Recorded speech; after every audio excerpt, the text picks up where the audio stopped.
Hostel ലൈഫും കെറ്റിലും മാഗിയും തമ്മിലൊരു അഗാധമായ ബന്ധമുണ്ടല്ലേ? വൈറൽ ഫീവർ അടിച്ച് പടമാവാനിരിക്കുന്ന ചക്കിയും ജ്യോതിലക്ഷ്മിയും ഞാനും കൂടി ഇന്ന് മസാല മാഗിയാണ് കെറ്റിൽ ഉണ്ടാക്കാൻ പോകുന്നത്.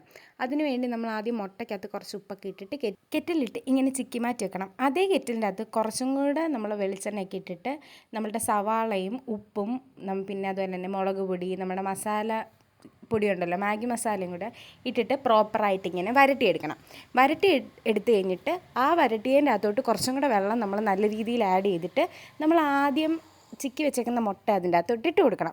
എന്നിട്ട് മുട്ടയും ഈ മസാലയും എല്ലാം കൂടെ നല്ലപോലെ പിടിച്ച് കഴിയുമ്പം നമ്മൾ നേരത്തെ ആദ്യം മാഗി ഉണ്ടാക്കി വെച്ചിട്ടുണ്ടായിരുന്നു.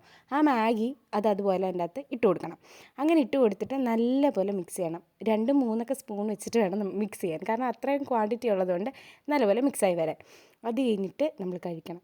അടിപൊളി ടേസ്റ്റ് ആയിരുന്നു, സത്യം പറയാമല്ലോ. വിശന്നിരുന്നത് കൊണ്ടാണോ അതോ ഞങ്ങളുടെ കൈപ്പുണ്യം കൊണ്ടാണോ എന്നറിയത്തില്ല, അടിപൊളി ടേസ്റ്റ് ആയിരുന്നു. അപ്പോൾ എല്ലാവരും ട്രൈ ചെയ്ത് നോക്കുക. ടാറ്റാ.